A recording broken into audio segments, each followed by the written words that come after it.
Welcome to the second anniversary for the Center for Black Literature and Culture. My name is Nichelle M. Hayes, and I'm the leader of the CBLC. Thank you so much. We are so excited to have you all out today. We're having an amazing program already. We had some greats earlier today in the CBLC taking pictures and talking and telling stories. And so this is why we wanted to bring everybody together to focus on the culture of Indianapolis. Most of you are aware, but I'll just make everyone aware in case you're not, that unfortunately Mr. Oscar Robertson is unable to attend today. He had a family illness and he needed to be there to support that family member. So we're sending him our love and prayers and hoping for a speedy recovery. With that being said, we're still going to be celebrating the second anniversary of the CBLC. We have Mr. Henry Robertson, we have Mr. John Gibson, we have Mr. Bill Hampton, Mr. Hallie Bryant, and then we also have Mr. Darnell Hillman here. So we're excited about the people that are going to be here. We're excited about the Center for Black Literature and Culture. I want you to raise your hand if you do have a library card. Oh, awesome. That's almost 95%. That is amazing. I would encourage you all to go and check out a book from our collection. We have a physical collection as well as a digital collection. We have programming throughout the year. Our next big program is Kwanzaa, and that's going to be December the 26th. And we have the Save the Date flyer inside your program. So without any further ado, what I wanted to acknowledge, first of all, please stand or raise your hand if you are a Crispus Attucks alum.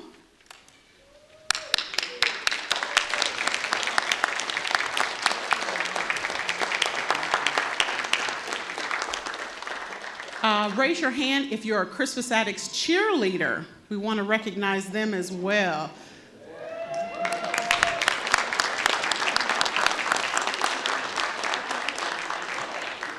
Thank you so much. I also want to acknowledge the staff of NDPL. Please raise your hand if you're in the building or rather in the room. Thank you so much. We couldn't do any of this work without all those great people to help us. The African American History Committee, the Communications Department, especially John Barnes and Randy Starks. They were invaluable with helping us get the word out about what we're doing. And so there are a lot of people that make this all come together. And then also I'd like you to give yourselves a hand as being part of the community who's been supporting us for these last 2 years.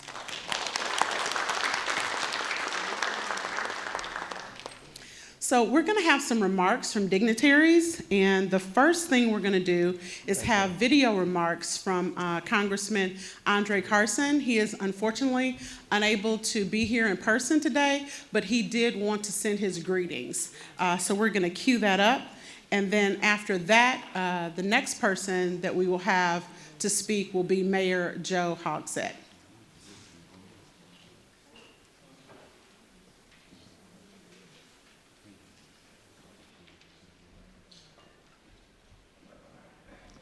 Hello, I'm Congressman Carson. I'm proud to congratulate the Center for Black Literature and Culture on its second anniversary. And though I can't be there in person, I want to send along my best wishes and gratitude for this addition to the Indianapolis Public Library Central Branch. In just 2 years, the CBLC has become an important part of cultural life in our city, educating and inspiring Hoosiers and visitors alike about the rich African American history in our community and across our country.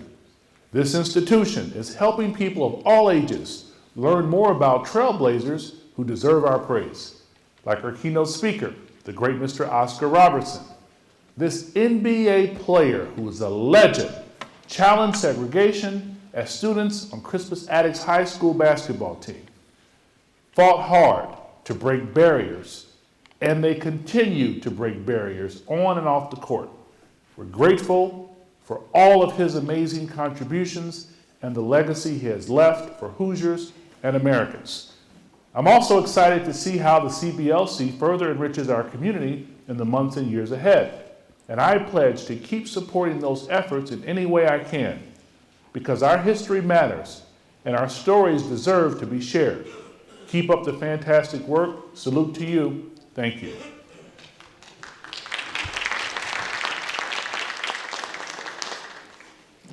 We so appreciate those words from Congressman Carson. We know that there's really important work happening right now in Washington, D.C., and we appreciate him standing up for us, and also his office for coordinating that. The next person that we'll have to be speaking right now is Mayor Joe Hogsett.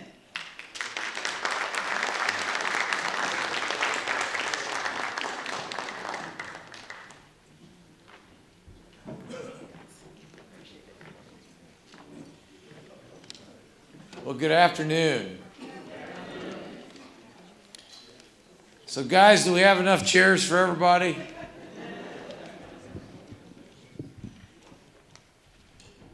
Okay. I certainly want to thank the Indianapolis Public Library for calling us together on this special anniversary, the second anniversary of the Center for Black Literature and Culture. And I want to thank the library for personally giving me the opportunity to be part of this celebration. What a gift the city has in its public libraries, and what a valuable source of pride for our city is the Center for Black Literature and Culture. Some of the greatest and most influential figures in Indianapolis, beyond those who sit before you today, are featured on the walls and in the shelves of the center. And if you haven't been up there yet, please go. You will find it a magnificent walk down memory lane. Our city's most renowned musicians, Wes Montgomery, Kenneth Babyface Edmonds, the first woman ever to represent our city in Congress, the Honorable Julia Carson, and our city's greatest and most inspiring athletes like Tamika Catchings, and of course, Oscar Robertson, the Big O.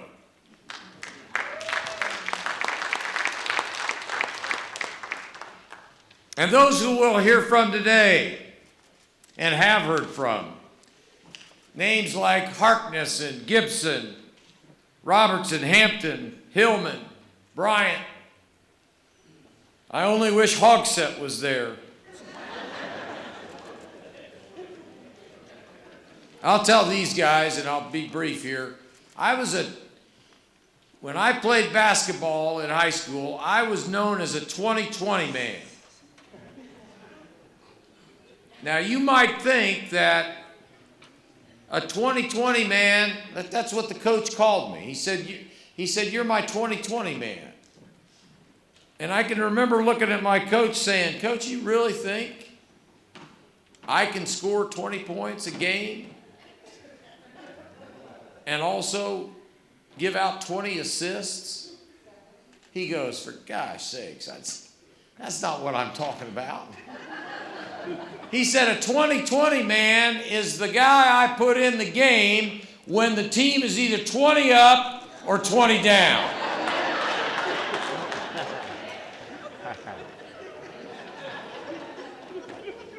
Now, none of these gentlemen that I'm here with today were 20-20 men in that sense of the word. They are pillars of our city's history. And as long as there is an Indianapolis, their names will be significant in our city's story. So on behalf of the city, I want to offer my congratulations to our public library on the second anniversary of the Center for Black Literature and Culture. By highlighting these figures, we not only celebrate the contributions of prominent African Americans in Indianapolis and in America, but we also, at the same time, recognize and acknowledge the struggle they often endured to reach great heights. Knowing this, we can pledge to make a better city for the next Wes Montgomery, for the next Julia Carson, and yes, Yes, even the next Oscar Robertson. Because to create a better future for Indianapolis, we must know and study the very best of our past. And here in this room, the best of our past, we are surrounded by it. God bless you all.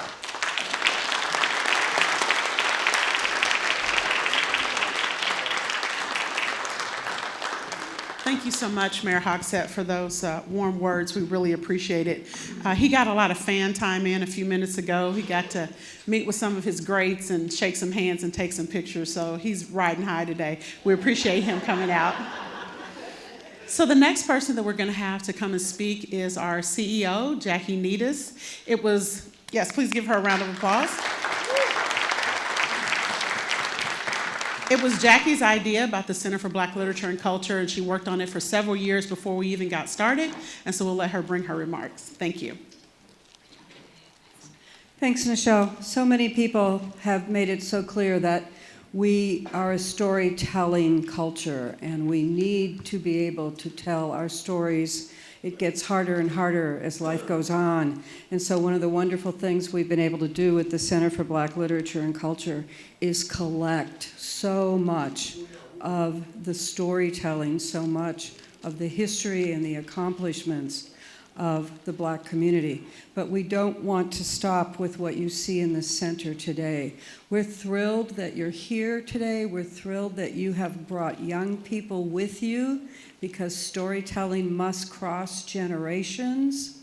But I also know that younger generations don't always do their best learning by reading, and they don't always do their best learning by listening to their elders.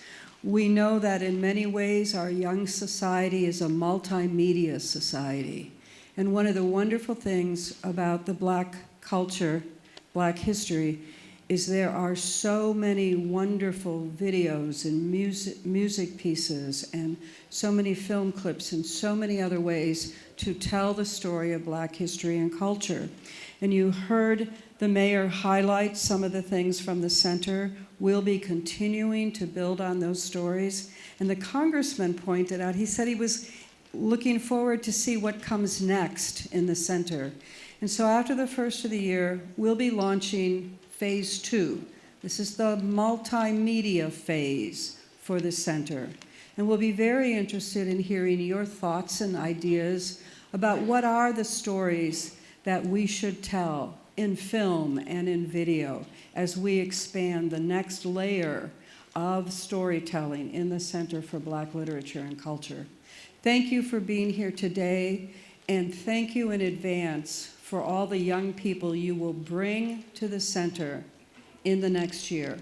We really need the adults in the community to expose our younger generations to their stories and to the stories of their friends and neighbors. And that's where you can all be such an important player in making the center's success continue to grow. Thanks for being part of this celebration, and thank you so much to these gentlemen who have so many stories to share with us. Thanks.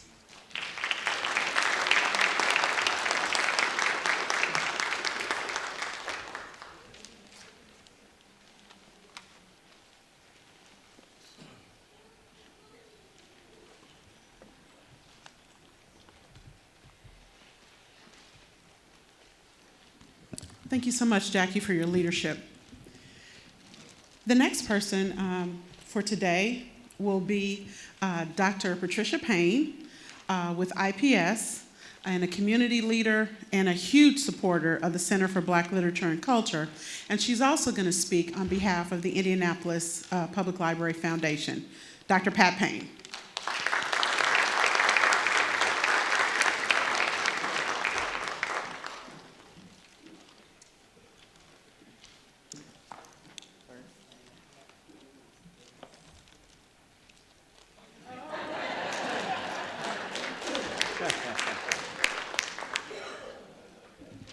Good afternoon, and welcome to the Indianapolis Public Library as we celebrate the second anniversary of the Center for Black Literature and Culture, and as we also celebrate the leadership, the passion, and community spirit of its leader and director, Nichelle Hayes. Please give her a huge hand of applause. When the center opened its doors 2 years ago, little did we know that hundreds upon hundreds of community patrons and guests from around the world would flow through these doors to attend program after program, to include the celebration of Kwanzaa, reparations, community conversations, reading clubs, not to mention the hundreds of IPS students, well, probably other school districts too, but you know which school district I'm gonna talk about. IPS students and others who've entered these portals to learn about such Black heroes and sheroes as Mari Evans, oh, she's so missed, Wes Montgomery, Kenneth Babyface Edmonds, journalist Amos Brown, actress Vivica Fox. I'll never forget when she was up there looking at her picture. Senator Carson and Crispus Attucks' own Oscar Robertson. And also view the interactive displays, huge book collections, Black authors, Jerry Harkness, I saw him somewhere in the audience. Yes, as well as the new programs and display themes that are added regularly. A huge amount of thanks and appreciation must be extended to the African American History Committee, who I believe have been going strong since the 1970s. Is that correct? Please give them a big hand. Yes. They have played a huge role in shaping and molding what we now celebrate. And let us not forget Eli Lillies. Let's give them a big hand also. And the Indianapolis Public Library Foundation, both committed partners to the center. And by the way, you can play your role too. The foundation is accepting your gifts to the center. In whatever amount we'll collect your checks today, in fact, if you have anything. I'm very serious about that. Or you can text 317-747-2663. We strongly encourage you to do so. Nichelle, thank you. We love and appreciate you. We congratulate you on the outstanding job you continue to do as you work beyond the call of duty, even when the going gets tough. I'd like to end with these profound words of poetry by Mari Evans, and she says, "Who can be born Black and not sing the wonder of it, the joy, the challenge, and to come together in a coming togetherness, vibrating with the fires of pure knowing, reeling with power, ringing with the sound above sound above sound, to explode in the majesty of our oneness, our coming together in a coming togetherness. Who can be born Black and not exalt?" Thank you.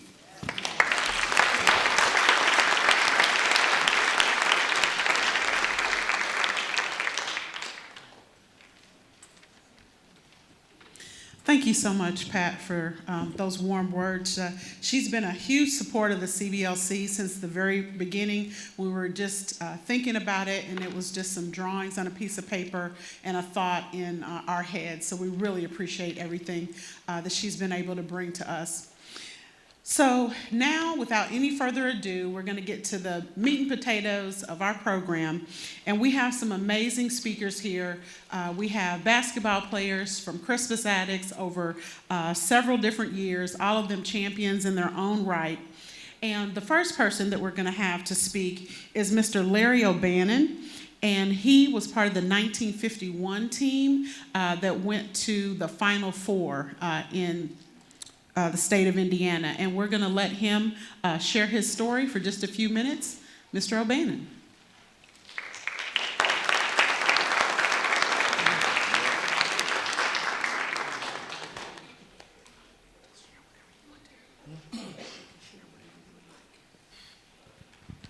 Okay. Hello. I'm very glad you all are here, and I'm glad that I am here.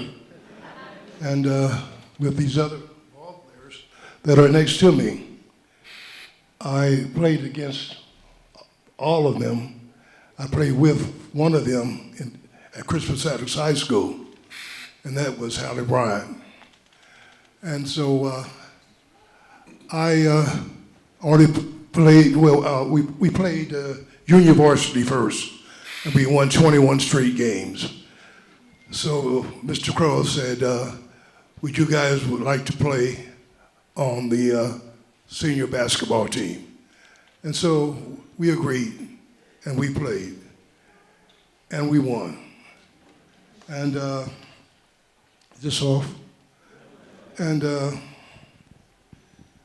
I didn't play much in the final game, but I had a good friend that I cared about a lot, and his name was Bailey Robertson.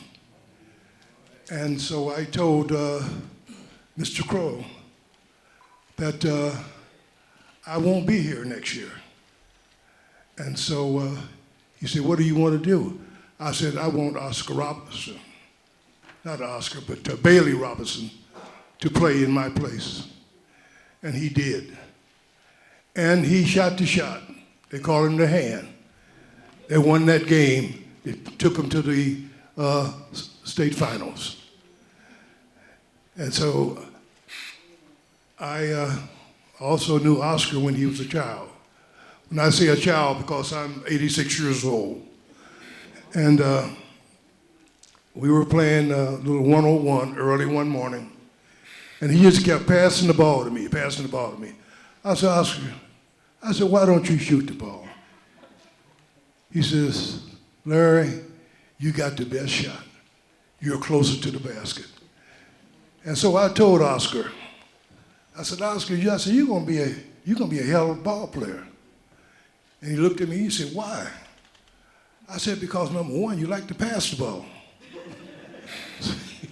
Also, when I was playing, I could be running, but I never get the ball. So that's the reason why Bailey played. And Oscar said, you really believe that? I said, I believe it. I said, I just look at you. So you got to make it a great ball player. And he was. And then I used to come back past the school and come in, and he was practicing with Christmas Adams High School. And he asked me, he said, Larry, he said, what did the people think of me in Chicago? I said, Hallie, talking about Hallie again. I said, Oscar, I said, they love you. They think you're the best thing that ever happened to basketball. And he's proved it. When he went to Cincinnati and played and became a champ there, he played in the national games, and he was a champion there. He played with the Milwaukee Bucks. When the Milwaukee Bucks. Well, anyway, he played with the Milwaukee Bucks and won his first NBA championship. So I admire him. I admire his brother. I admire his whole family. I used to go up there and talk to their dad, and we had a ball. And I love them all. I'm crazy about these guys here. And, you know, we got to keep on moving. But I done slowed down a little bit. And thank you, people, for being here. And I'm going to cherish this moment the rest of my life. Thank you.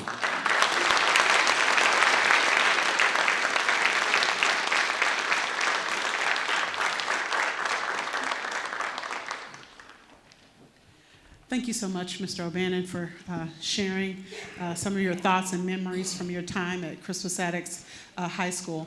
The next person that we're going to have to speak is Mr. Hallie Bryant, and he is a former Globetrotter, former Crispus Attucks Tiger, and we'll let him go ahead and tell his story himself.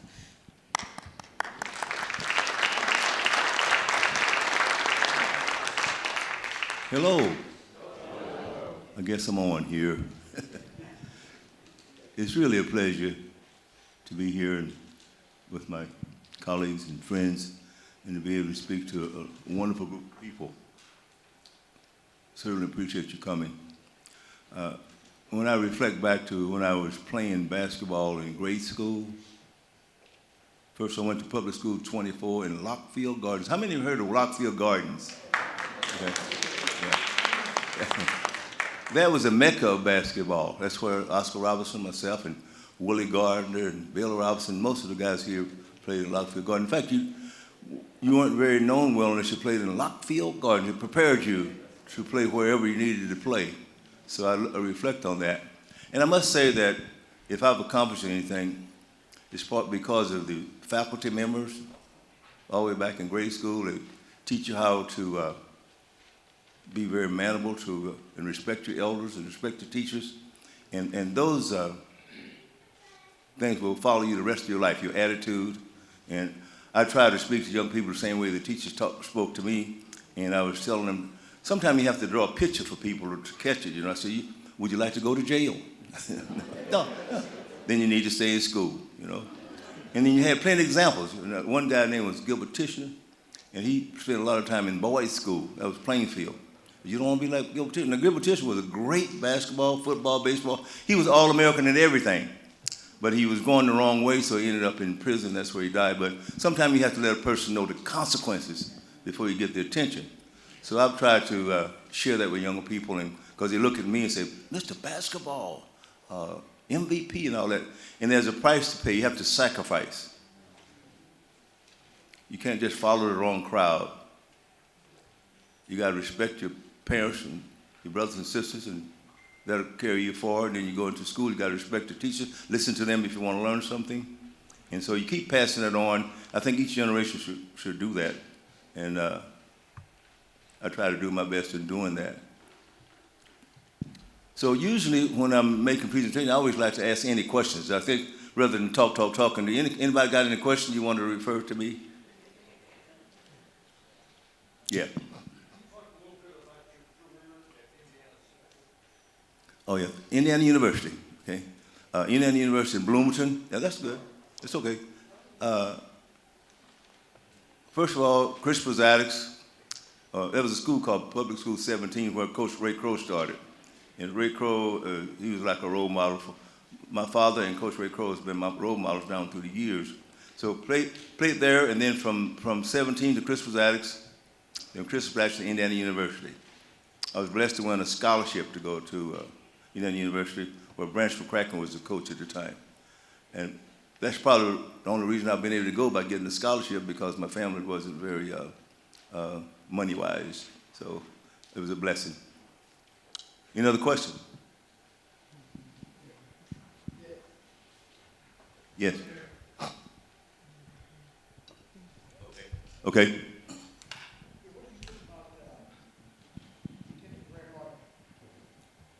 Coach Graham Martin, a great teacher, a great leader, and they named a park after him over here too. Yeah. He was. We had some great leaders, you know. I'll go back to Coach, the principal of Crispus Attucks High School, Russell Lane. What do you think he's most famous for? His saying, 2 minutes. 2 minutes. 2 minutes. You know, that's about 20 minutes before the class started. He kept saying, 2 minutes. Great guy. Great leader, too, by the way. He always said things like, when you're out among people anywhere, just know that you represent this school. You don't want to put a bad name on your school, so be right, think right, and because you represent not just yourself, but the school and your family. And those types of expression to young people stay with them the rest of their lives. So we were blessed to have those type of people in our lives. Last question, I'm going to pass the mic to the next guy.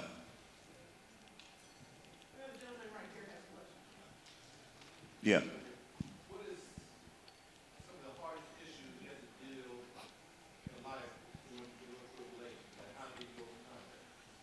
greatest issues in life?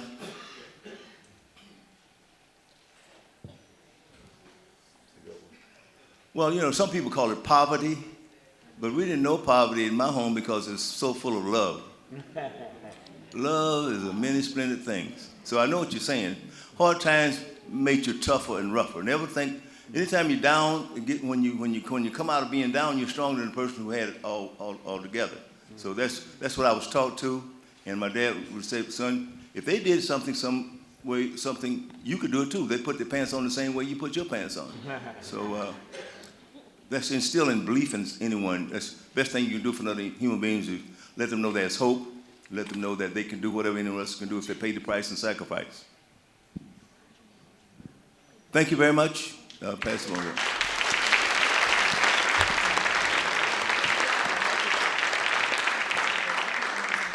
Thank you so much, Mr. Bryant. We appreciate that. He has another engagement, so he is going to have to leave in just a few minutes, but we do appreciate him coming out today. The next person that we're going to have to speak is going to be Mr. Bill Hampton. Please give him a warm round of applause.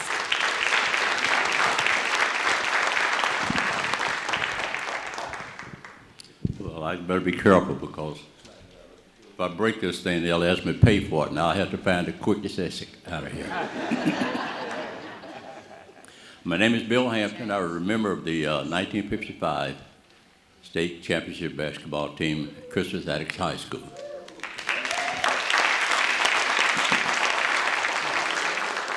I'm proud of that because there's a distinction there that a lot of people can't say. But first of all, a lot has been alluded to Oscar Robertson and his ability to play basketball. Oscar was ahead of himself because Oscar knew one thing that a lot of guys to this day don't know. He knows what it means to when you say we. And if you know him, he will always include you as part of this program because that's just the way he was made up. And he'll talk about his teams and the accomplishments and everything. And one of the first things he'll say is, I didn't do it all by myself. But I want to commend a lot of the people here because I see some people here that with kids, and this is where you grow. This is where you learn, not only in basketball or anything, but in life. You have to experience some things and listen to some things, people that are older than you, people that have gone through things that you don't know anything about, and that's where you learn from that. That's always important. And the place where it starts is at the home. And I just say thank you for bringing the kids and things out. The guys that I play with, Christmas Attucks, it's amazing to me that we all come from different parts of, different states. And to all end up in one place, to have one goal, to be able to accomplish one thing, it's amazing. It's something that just doesn't happen in life today. So I just want to say that keep your kids close. Always mentor them. Let them know what it is. And when it gets dark, make sure that they're home. Thank you.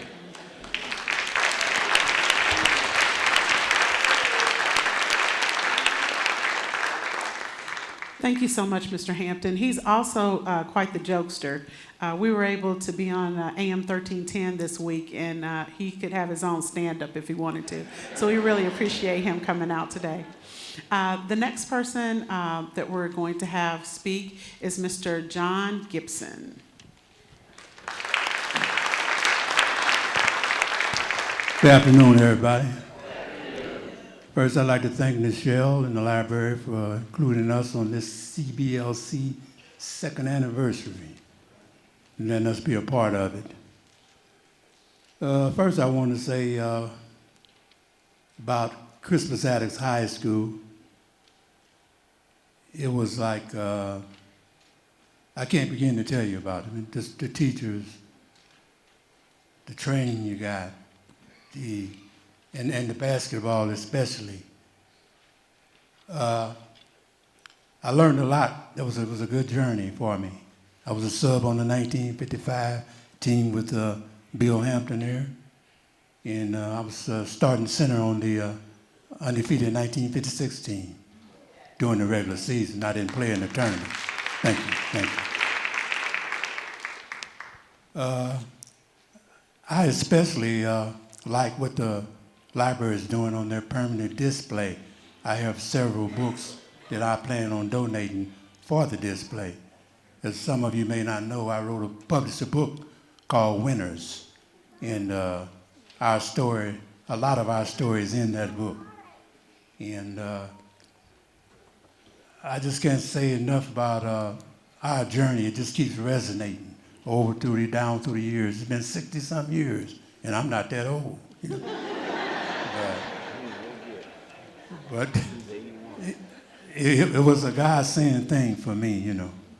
Like Hallie was saying, it was poverty back here, but I never knew I was poor. I ate every day, had a roof over my head, you know. And I thought I was doing good until I saw in these documentaries where they said we was in poverty, you know. but I got a lot out of it. All the people I met, especially my teammates, and the legend. I call him the legend. He's the reason why I started playing basketball. He and his older brother Billy and Willie Gardner, they started the whole Addicts tradition.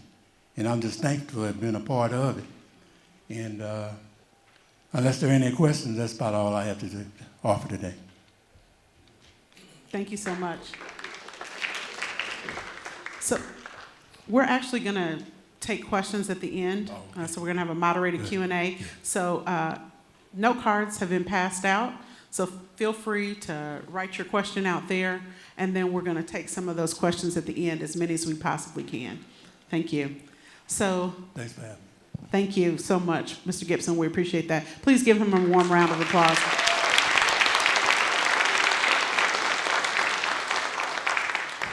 So last but not least is Mr. Henry Robertson, and he is going to talk a little bit about the Robertson family and their legacy at Crispus Attucks, as well as Crispus Attucks and its excellence and what it's done to change the city of Indianapolis and change the world. So please give Mr. Robertson a warm round of applause.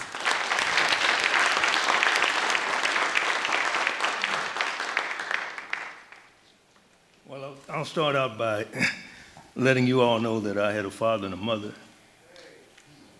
And for a long time, and even today, they were not recognized. I don't remember anyone ever coming to say anything to them about what their children were doing.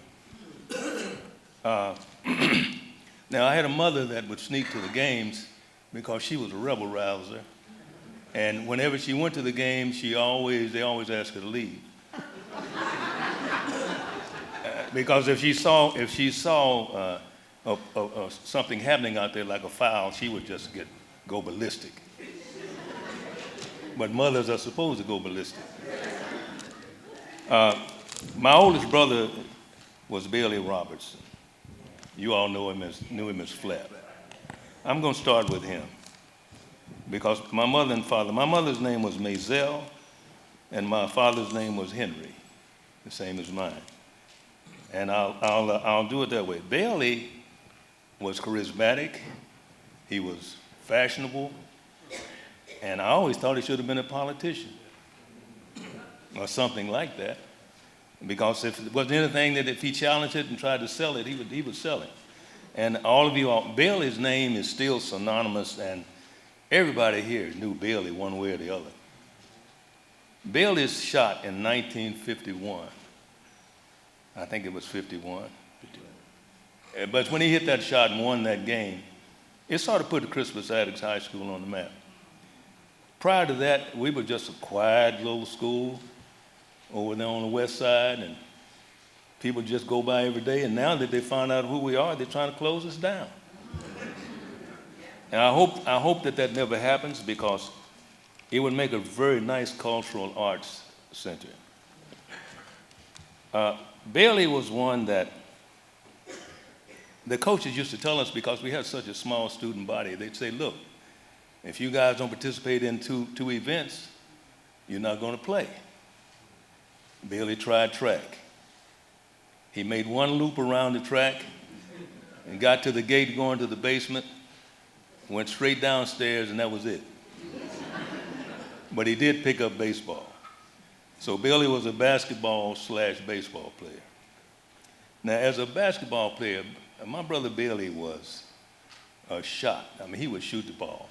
But he would not only shoot the ball, he would go in the basket. My buddy John, my friend John here, played with my brother Billy. Bill Hampton played with him. And on the college level, Indiana Central College has my brother's scoring records out there, and I think they've had them there for years. Someone might have overwhelmed those things not too long ago, but I'm talking about 30 years, 40 years. And at the time, it was called the Indiana Hoosier Conference, Indiana Central College, for those who can remember back that far. Billy was a very sensitive and caring guy. He'd do anything for you. But moving on, my brother Oscar, you all know him as the Big O, and you've watched him play. You probably watched him play when I didn't get to watch him play. Oscar was on the first team, the first winner at Christmas Attucks, 1955, and it's been mentioned here that, and then in '56 we carried it on and we were back to back. People want to compare the teams, but I'll just say this: we had a group of great guys on both those teams, and out of those teams we got about 7 or 8 guys in the Hall of Fame. And to this day we got, counting, 14 guys in the High School Hall of Fame. Later on, the entire team from '55 and '56 went to the Hall of Fame, not without a bunch of controversy. I don't know whether you all know about that or not.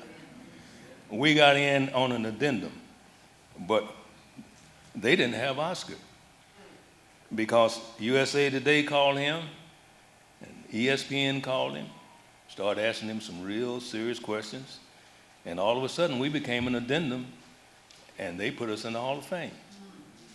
They didn't have enough seats for us, so we were standing down front for those of you who attended. Now, I saved me for last. I ain't say the best for last, but I played with Mr. Spurlock, Mr. Albert Spurlock, Coach Spurlock, great guy, very little recognition, great man, I'll say that. And if you ever got to a dance and you wanted to do a waltz or a hopscotch and all that, Mr. Spurlock could do that. But with Mr. Spurlock, Stan Patton, Laverne Benson, Ed Searcy, Albert Maxey, and I, we won 2 championships in a row, which was 24 games in a row, prior to moving up to the varsity. So if you add the 24 to the 41, hey, I'm an icon. In 1955, with John Jackson, James Reeves, and a couple of other guys, Johnny McBrown, we had a half-mile relay team that set the record. We held it for a minute. Johnny McBrown got tired on us in one of the races, and that was it. But we enjoyed that. The other thing I want to mention to you guys is that without our teachers, and we had some teachers that had master's, doctorates, some of them might have had PhDs, but they demanded of you that if you don't get what I'm offering you, you will not play. They would fail you. It wasn't any of that makeup mess. My greatest lesson was Miss Ferguson. I can't remember Miss Ferguson's whole name. It was Blanche, that's it. I was trying to be slick one day. We took a test, and I said, I'm just gonna slide through here and get 8 of them right, and I'm gonna pass. And I did that. And she told me, she said, well, I see what you did, and I'm getting ready to fail you. Now, at the time, I needed that grade, or I wasn't gonna play. So she said, I tell you what, you go home and you come back here tomorrow, and you take the test over. So I went home, I got back there the next day, took the test, passed the test. And the lesson in that is this: do the best that you can do the first time. Don't half step. Do the best. Don't just skate through. You cannot skate through life. See, and there are disciplines in everything we do. Some of us dance, we try. Some of us sing, we try to do that. Some of us talk a little smack, we try to do that. But you have a discipline to do the best, you be the best at it. This is why we have rappers. And back to my mother. My mother is a woman that, we come from Tennessee in 1942, where Methodist Hospital is located now. There used to be a community there. We lived over in those little row houses for about a year, and then we moved on Colden Street. I'll tell you a little secret about Colden Street. Colden Street is where the Dust Bowl was originated. It wasn't Lockfield. The Dust Bowl was a makeshift basket that we put up on a goal over there, and it was a garden next to Miss Johnny Mae Allen's house. And we played out there in that dust that was probably 6 or 8 inches deep. You couldn't dribble, so you had to pass. After we got dirty and dusty, we went down to Fall Creek and dove into the creek, because that was our swimming pool. We dove in there and clothes and all, and then we washed the clothes and we showered right there. But that was a dust bowl. Now, we never ever fought or hurt anybody that would come down on Colden Street to play. Fast forward, IUPUI approached my father in '54 and said, you got about 2 or 3 weeks to move out of this house you're in because we want the property. A lot of y'all didn't know that. So right away, we had to hustle, which leads me to this. Now, when we moved on the north side, and right away, Cleon Reynolds from Shortridge High School come knocked on the door because he wanted us to transfer to Shortridge. And of course, we didn't do that because we only had a year left. But those are just some of the kinds of things that you guys couldn't know about. We lived in a shotgun house. Are you all familiar with what a shotgun house is? Hey, now. You open the front door and you can look straight through to the back door. We had an outside special place. We'll call it what it is. We had a potbelly stove in the front room. Now you're gonna laugh at where I'm taking you with this. I had to go down the alley and they let me get water from a pump down there to carry to the house. That was our drinking water. But in the wintertime, when the stove would go cold, that bucket would freeze. So we'd get up and dress real fast and rush to school. I never realized what school meant to me and to my brothers until later. See, because in school, if you participated in every sport, by the time it got warm again, it was spring and you didn't need heat. But it was warm in school, and after every practice, you had a shower. You see? So there you have it. Now I'm gonna flip around here a minute. My brother Bailey was drafted in the military. He didn't want to go. Oh, I thought he was gonna have a stroke. He said, I don't want to go. So he finally went, and after he got over there, he had such a good time that he didn't want to come home. My brother Oscar went into the military, and his was set up so that he could just go during the summer. So he did his little stint with that right there. But, he had his time in the military, but they treated him special because he was driving the general around in the car there. But they didn't take me.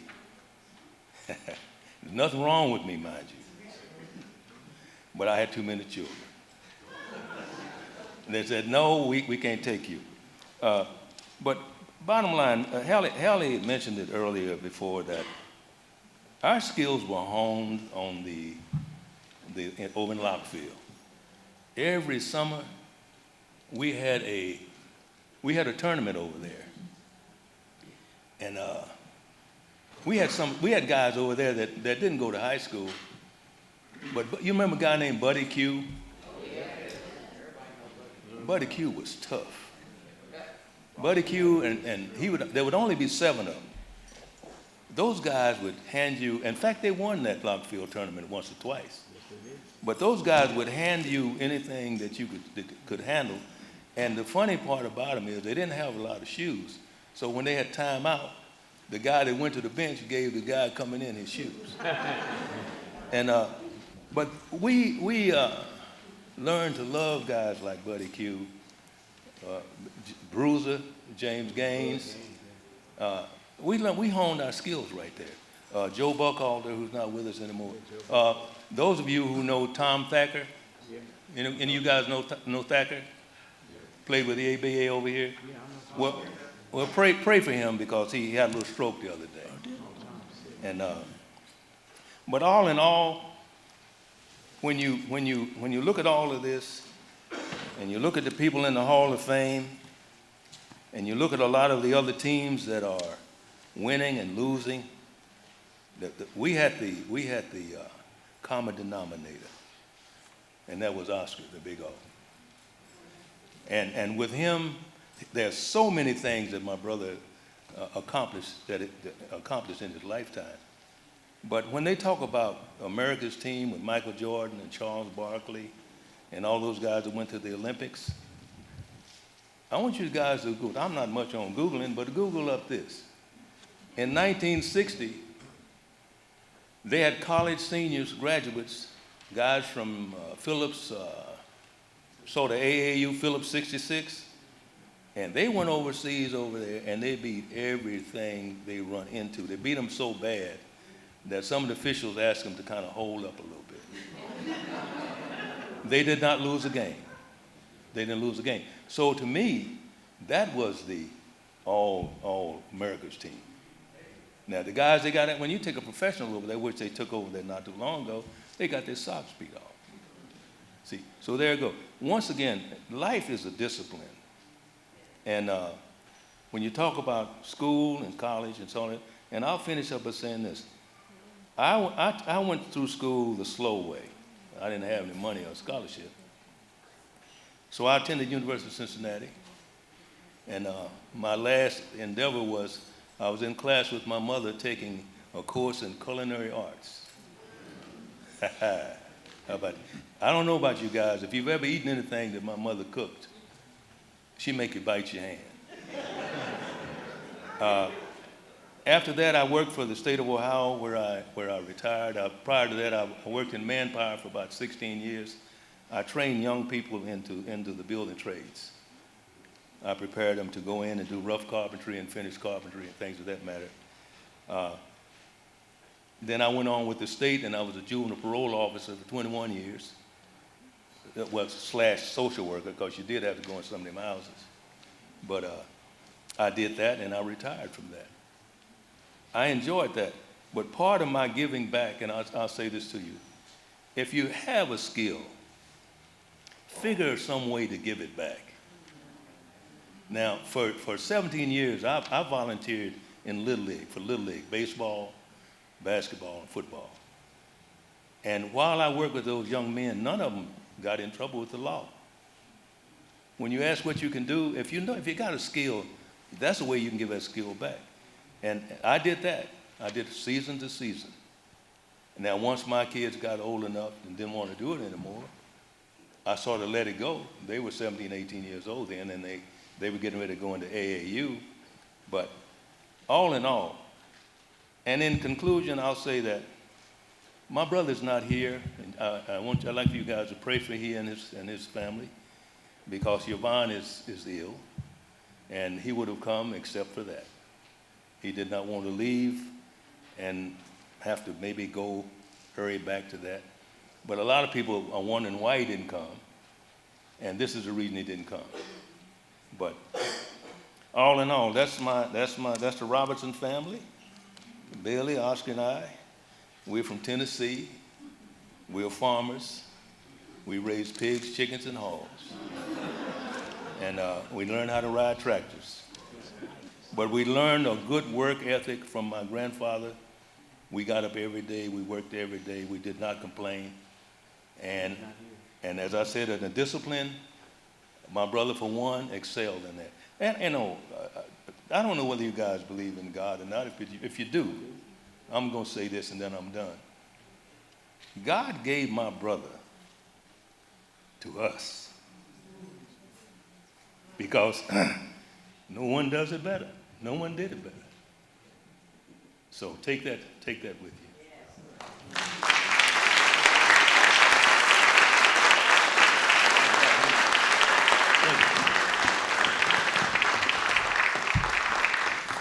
Thank you so much, Mr. Robertson, Mr. Gibson, Mr. Bryant, Mr. Hampton, and Mr. O'Bannon. I've learned so much today, so much to unpack. I just want to mention, I would be remiss without mentioning my mom, who's class of 1961, Sylvia Cleveland Hayes. Please raise your hand so everybody can see you so I can get Daughter of the Year. My godfather, Tyree Terrell, I think was either class of 1954 or 1955, and he played football, and his brother was Duke Terrell. So I am not new to this. I am true to this. I've grown up learning about Crispus Attucks and the Big O. At the time, I didn't really know what it meant, but she kept on saying it and kept on saying it, and it finally stuck. So I'm so glad that my mom instilled in me the Black excellence that was Crispus Attucks and how it opened up the city.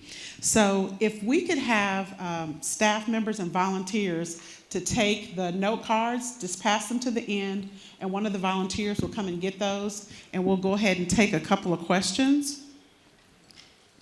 And I have a couple to go over right now. Okay, first one is for Mr. Gibson. What was the inspiration for your book? What was the inspiration for your book? Well, the inspiration for my book was a lady that did a documentary on us called Something to Cheer About. My son helped direct it. And Stanford Pat, my teammate, and I said, what's this? She's writing a book about us, and she don't know what we did. He said, she wasn't even in school, I don't think, when we were playing. So he said, let's get together and write a book. I said, okay, and I was serious, he wasn't, you know, so I jot down stuff anytime I think of something, you can tell my wife, and they see me writing down, you know. And I put it down. It might be 4 or 5 pages, and then I might not do nothing for a while, and then I keep on. And that's how I got my book started. And when I got through, I let Stanley Warren, he's a Crispus Attucks graduate, I let him edit it for me. And then I got it published, and it did well, and it's still in print. But that's basically all I can say about that. Thank you. The next question is for Mr. Robertson. Mr. Robinson, excuse me. You mentioned your family was forced to move. Today we call that gentrification. How much have things changed, and how much have they remained the same as far as gentrification and forcing people out of their homes? Can you speak to that at all? I think that it's still going on. It's subtle, but they call it the Port Authority over in Cincinnati. They'll come in and they'll see a neighborhood that they want to develop, and somehow or the other they'll go through some tax abatements or whatever however they do it. But the next thing you see, there's the level field, and then you see a bunch of row apartments up there. It's still going on. It's subtle. Sometimes it's subtle, and sometimes it's blatant. And the way it's done is that, and it's a timepiece too, because when they first start doing things, it's not just right now. If you get into your history, sometimes it takes 5, 6, 8, 10, 12, 15 years down the road, and they project that at that time it's going to happen. Now, and then by then you have people in place that when it comes in front of them, they vote on it, say, let's do it. And yes, it's still going on. Thank you. This question is for Mr. Hampton. Can you talk about the facilities that were available at Crispus Attucks when you attended there? What kind of training equipment, if any, did you have available? That's a joke. I just read the questions, I don't write them.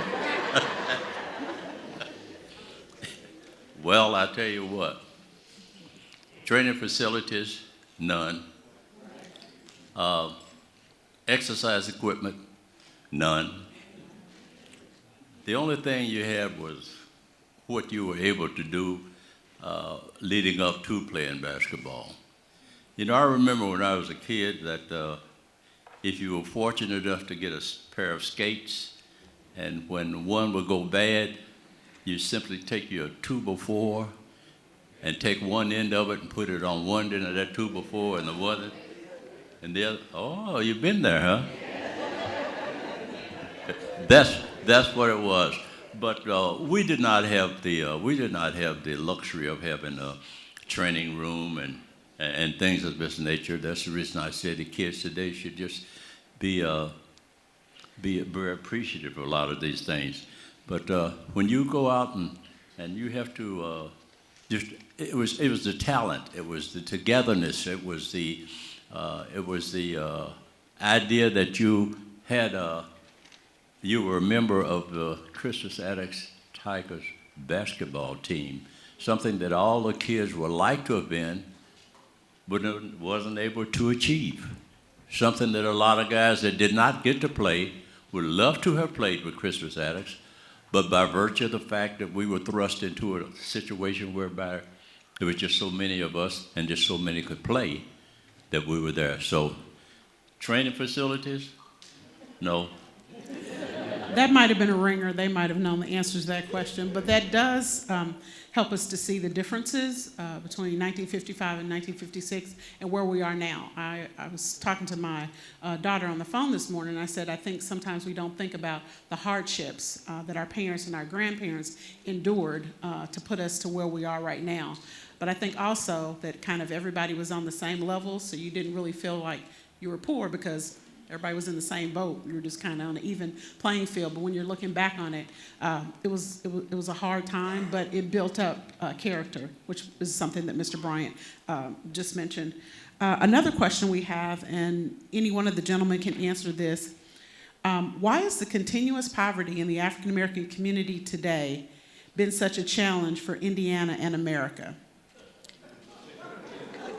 I'll repeat that. Again, I don't write them, I just read them. Why is the continuous poverty in the African American community today been such a challenge for Indiana and America? Would anybody like to tackle that? I can tell you what's going on in Cincinnati. Okay, go ahead, Mr. Robertson. I think poverty. In fact, I'll start out saying this. When I was in parole work, we were mandatorily required to take training. See, slums they don't just pop up. Slums are created. I think it has to do with economics because, number one, you have a lot of fat cats sitting on the boards of ADC, well, we know it as welfare and human resources, and they're even buying prisons. There are groups that are buying up prisons all the time. Now, when they buy the prisons up, and this gets back to poverty, they privatize that. People go there, and the state and the government subsidize this stuff. Like with food stamps. They will always have food stamps because they're never going to give you an honest wage. See, if they give you an honest wage, it means that if you watch what you're doing, you can come up out of it. Poverty is, in Cincinnati, is a profit. It's a profit situation. It all has to do with money, with how you distribute money and how you hold it. And if it's going on over there, it's going on over here. Thank you. And to that, I would add that's systemic racism, and it's not something that's happenstance. The system is working exactly as it's supposed to. I took the racial equity training course that Dr. Payne has at Christmas Addicts, and it really opened my eyes. Pieces of it I knew, but I didn't understand how it started from 16, 19 to last week and how it all works together. So it's very much like unplugging from the matrix. And so once you unplug, you can see the binary code. And you can see why things are working the way they are. The next question, what avenues were in place for students at Crispus Attucks to transition to institutions of higher learning after they graduated, and how is that different today? So what things were in place to get students to go to higher education, and how are things different today? Anyone can answer that. None. Back in the day, some people had an opportunity to go. For instance, my brother was offered one scholarship, and that was the University of Cincinnati, with all the things that he had done. The University of Cincinnati offered him a full scholarship, and that was and they had a co-op program at the time. There were issues down at Purdue in Indiana, so he just said, I don't want to be bothered with that. But that was the extent of it. Now, even the coaches, some of them are not here, now maybe some of their relatives are here, I don't know. But there were times when you had guys who were participating in sports that were good enough to at least be considered for scholarships someplace. They didn't step up. They didn't, so we didn't have that in place back in the day. Now, I think just a handful of people went to Central State. I think they got a little assistance up there, but for the most part, it wasn't in place. You didn't have what they call it career development. That's what they call that course. We didn't have that. Would any of the other gentlemen like to answer that, or do you have anything to add? What was the question? We were just asking about an opportunity to go to higher learning. Was there anything in place, and how does that make it different than today? You know, as I said earlier, the teachers and the faculty members, they started talking to us primarily around our sophomore year as preparing us to get ready to go to college. There was an encouragement to keep on doing what you were doing in order to get a job when you get out of school, you got to have an education. They stressed that. Thankfully, we had the teachers and the coaches stressing that all the time, showing us that there was hope. And that was the thing that I think that caused me to really want to make more than just a C-, keep making a better grade, you know. Here's one of our teachers here to shed a warm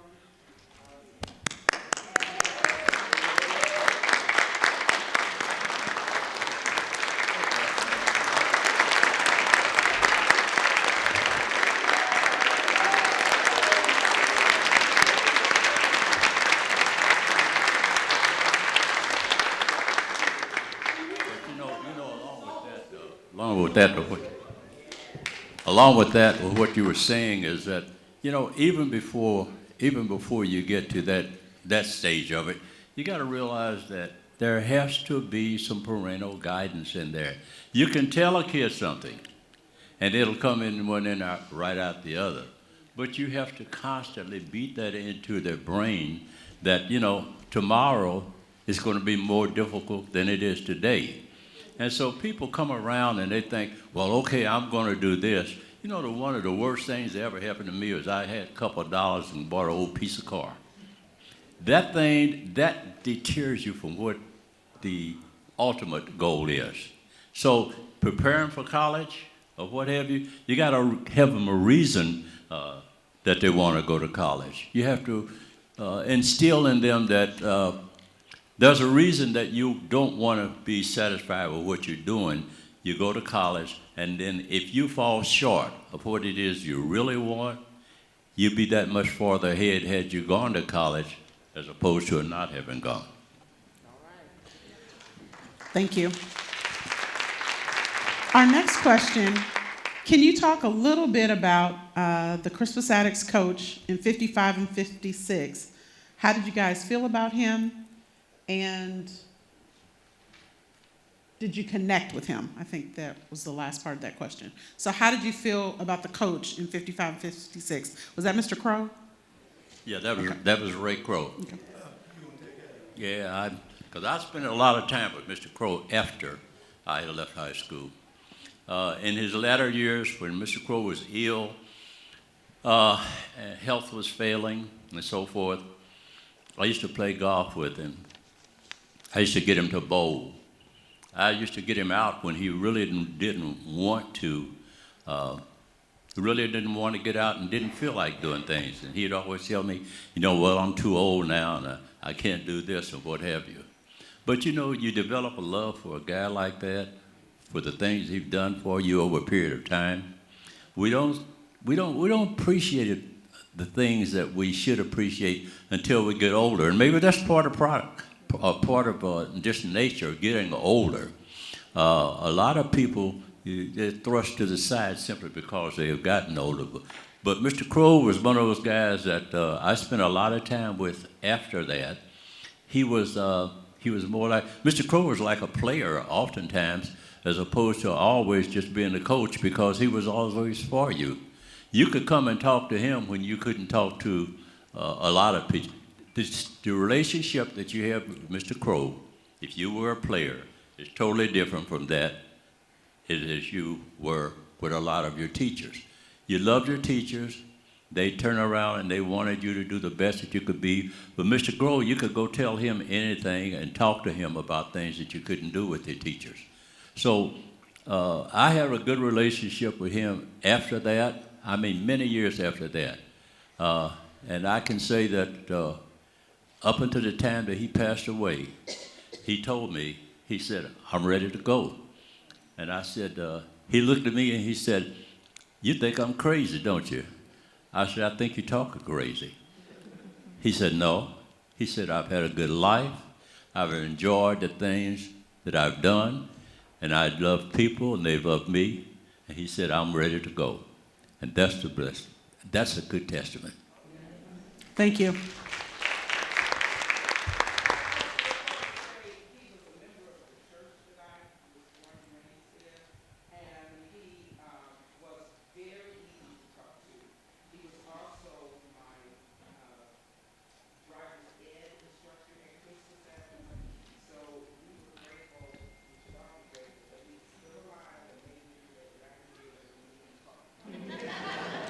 Thank you. Our next question, what should we do to make sure Christmas Addicts never closes? What should we do to make sure that Christmas Addicts never closes? All politicians and all people who care about the city and care about your family, stress the records and also the contribution that Christmas Addicts has made to not just to Indianapolis, but to the world. If you keep that in mind, you always be on your toes and you vote the right way and go the right way and have the right things.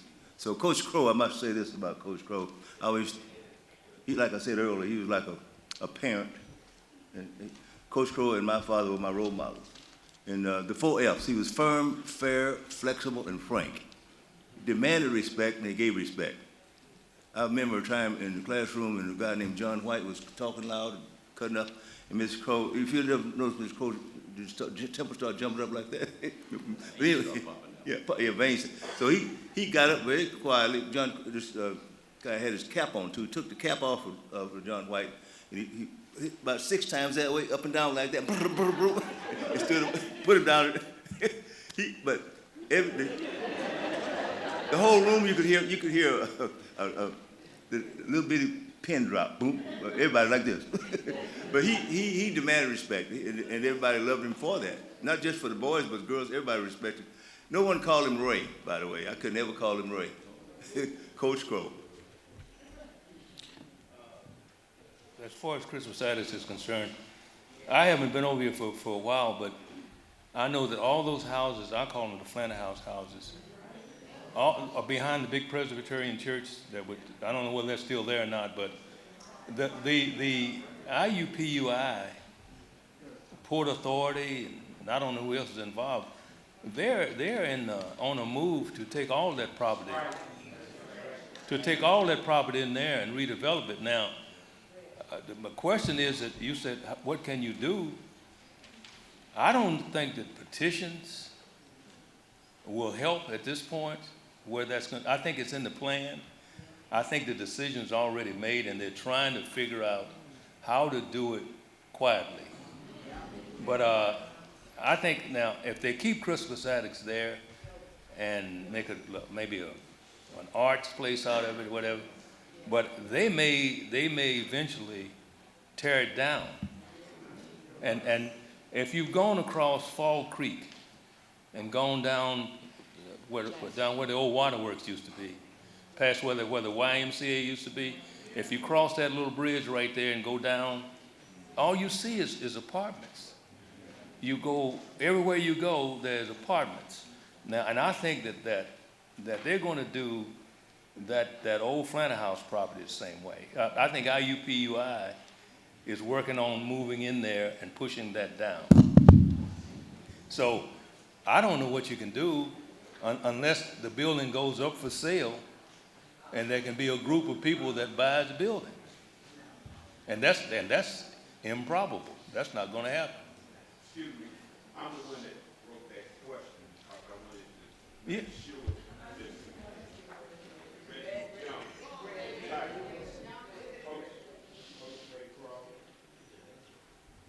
taught me the right responsibility along with Graham Martin.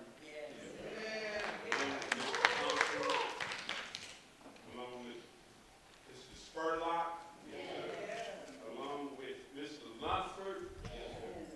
Mr. Southern. Strong men teachers that taught us how to fight, to make us understand that racism should not stop us from being who we want to be. We cannot afford, and that's the community, at no point should Christmas Addicts be destroyed. It should continue as an education and a beacon that they used to say Christmas Addicts brought the city together. It's a lie. That's right. It's a lie. Racism still exists. White privilege still exists. And they got a plan. Yeah, they got a plan. You're right. They got a 25-year plan. And if we don't keep the eyes on the prize, we will lose it. So we have to come together. When they say what they're going to do, we have to say, no, you're not going to do it. That's right. Right. I agree. Show up, because I can fight you if I can see you. Right. But if you a ghost, but when the challenge comes out, I agree with you. If a challenge comes out, then you need to challenge it right there. There are going to be some challenges where Christmas Addicts is concerned, because every time I look at Madam C.J. Walker, look at what they're doing down there. Now, I don't live here anymore, but I know that. They are redoing that building, and they're changing the entire structure. And I understand that it's maybe some Lilly Endowment, IUPUI, and PUI, whoever's got money, and it all has to do with a consortium of people that handle the flow of money. And I'm not going to get into government stuff, but you know what I'm talking about. Okay, so I agree with you. If it comes up, if it pushes up on you, then push back. If it's not, if you can't see who's pushing, you're fighting in the dark. Okay, all right. Well, thank you for that feedback and that vigorous discourse. Right now, the African American Coalition of Indianapolis is helping to reach out to the community to formulate a Black agenda. And so there are some town hall meetings that are going to be occurring over the next couple of weeks. So I would encourage you, if you think there's a particular position that should be on that agenda, for you to reach out to them. So again, that's the African American Coalition of Indianapolis. But knowledge is power, but then we have to have some action after we learn whatever it is that is going on. So another question, and either any one of the gentlemen can answer this. How do you feel about Indianapolis after the championship compared to now? So we know that after you won the championships in 55 and 56, your treatment was not as stellar as it should have been. We know that they tried to kind of clean that up a couple of years ago, but what are your feelings? What were your feelings then, and what are your feelings now about Indianapolis? Well, me personally, I didn't see any change. I mean, you know, because I can't really say, because I didn't go after I was at the game, in 2017, but I didn't stay around for any festivities. But back in the day, it really didn't matter, you know, because they were here and we were there. We were here. So I just went out to Northwestern Park, where all my people were, you know. And then I was in a daze from winning anyway. I tell the guys, I said, I didn't realize we won for 2 days because I was just mesmerized, you know. But if there was some change, I couldn't see it. But like I say, I went down there to see it. You know. Just state your question again. I So- kind of clarified a little bit. Yeah, so again, I'm just reading, I didn't write them. So I think what they're referring to is your treatment after the championships in 55 and 56. You weren't able to celebrate on the circle. There were some other things that you weren't able to do. But then later on, they did put your names in the rafters. And so they tried to kind of make amends to that. And so did that change your opinion about the city? How did you feel then? Were you just excited about the championship and what the city did or didn't do didn't affect you? Or what were your feelings about that? Well, it changed my opinion of the city from the standpoint of leadership. As so goes the leadership, so goes the city. I think we're well aware of that. And the treatment that we got at that particular time was negative. And I think everybody realizes that.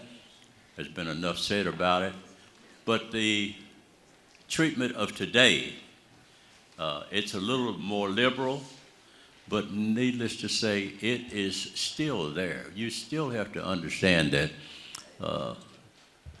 like Henry said, racism is a disease. It's an infection that's all over the country, and sometimes it's up, but it seems like it's growing.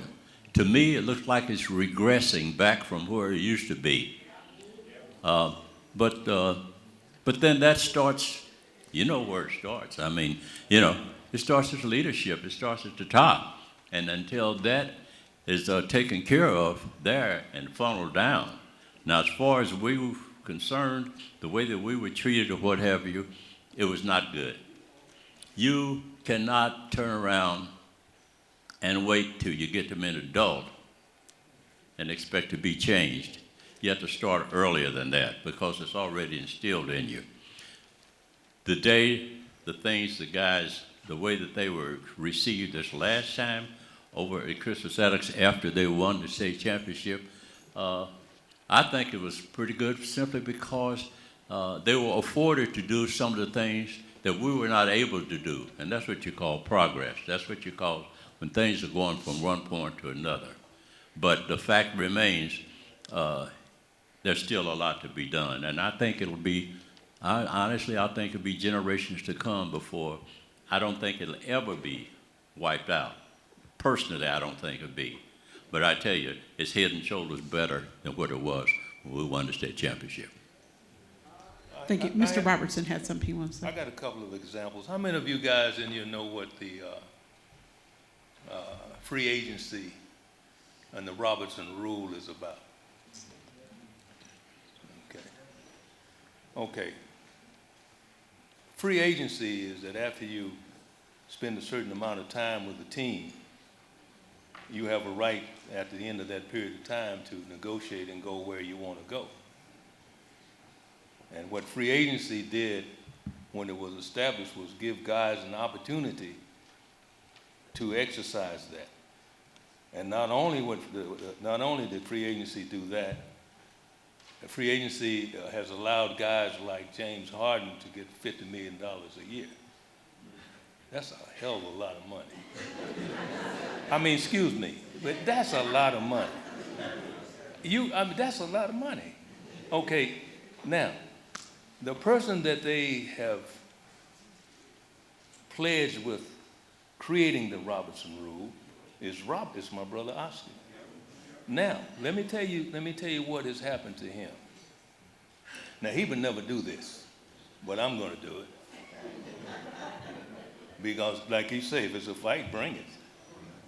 Now, because he stood up And he fought that thing and got the free agency. Hey, a lot of guys who are playing right now don't know why they're making the money they're making.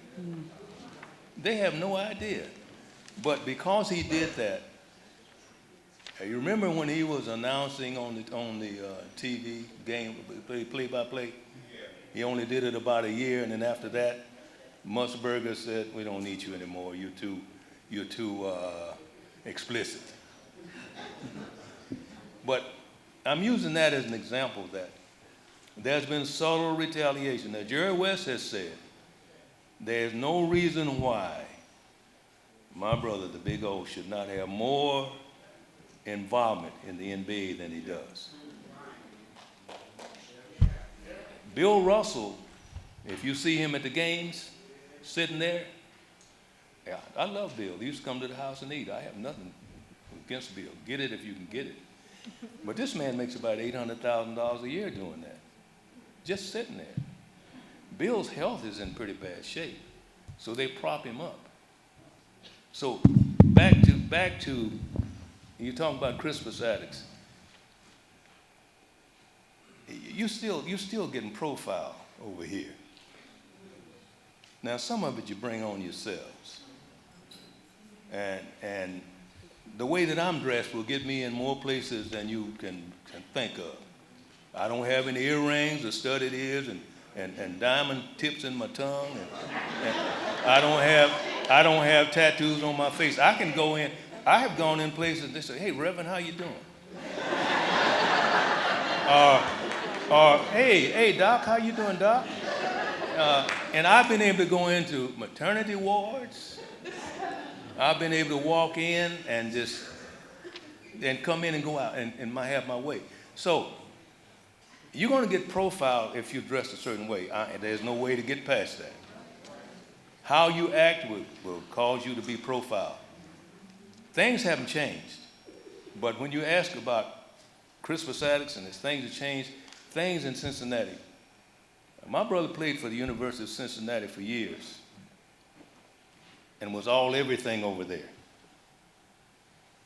But he was there a long time, and they never, ever complimented him in the way that I thought they should have. He had to bust his back for everything he got over there in that city.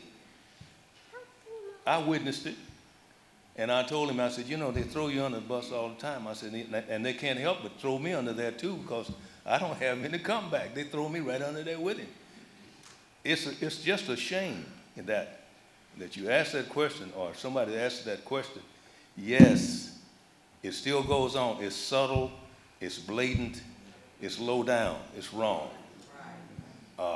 When you have a president that says we got good people on both sides, I rest my case. Thank you, Mr. Robertson. We appreciate that honesty.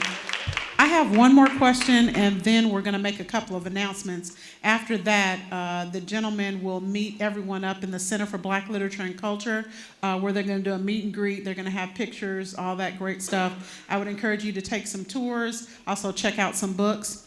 But the question is, who are your female peers that should be acknowledged and recognized? And so who are the female athletes that you would recognize? And just for clarity, we did invite Tamika Catchings. However, she's at her high school being inducted into her high school Hall of Fame. And most of the Fever are overseas working their second job. So they definitely were invited. Don't hurt me. Don't email me. Wilma Rudolph. Did she go to the Olympics with your brother in 1960? She was in the Olympics when Bros was there, and they won everything. There's another lady, woman that went to Crispus Attucks that was in the Olympics also, Joanne Terry.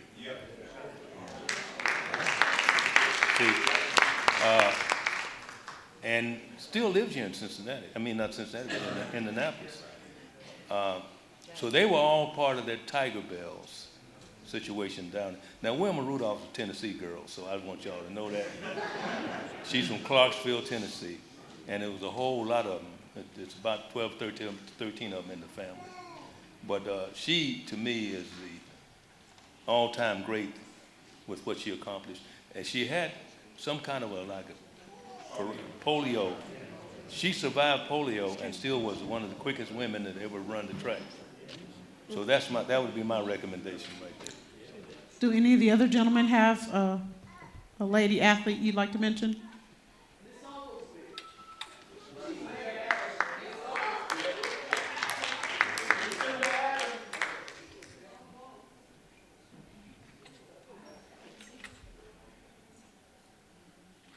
Okay, so a couple of things. Someone mentioned that they believe that the book Addicts should be required reading for Indiana high school students. So I'm just putting that out there. I know there are a lot of educators out here.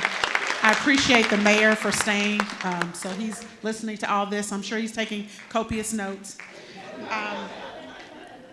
I also want to mention that the Christmas Addicts Museum is still open and they are available for tours. And so I think if you go to the website, you can reach out to Mr. Chester. I want to say just one thing.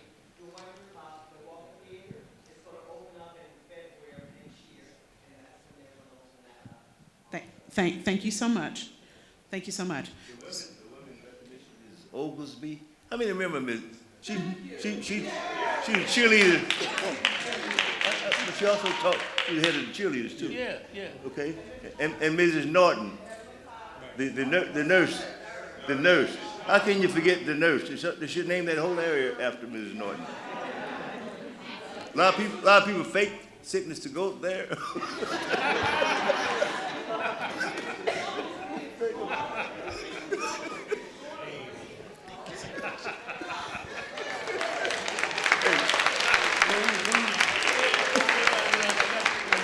So we also wanted to recognize the cheerleaders, and we did recognize them.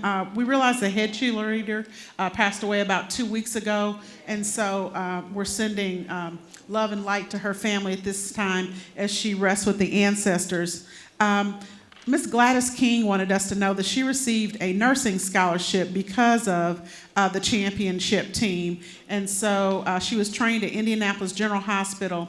And so she's also a part of the Christmas Addicts Alumni and the Black Nurses Association. So the championship team did a lot for the city, in addition to just the gentlemen here that we see and the other ones that played on the team.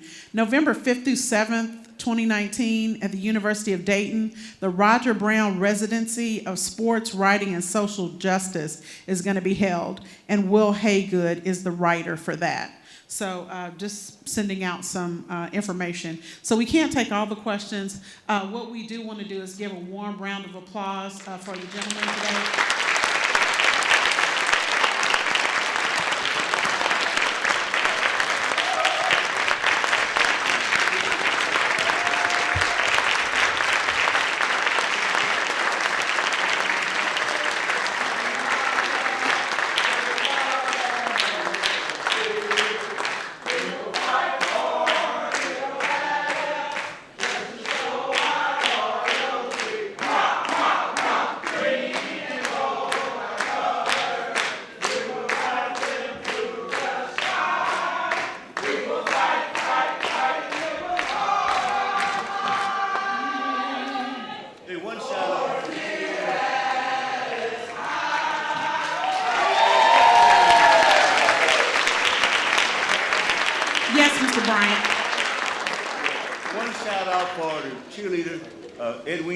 She's still around, 92 years old, and she wrote the Crazy Song. How many remember the Crazy Song?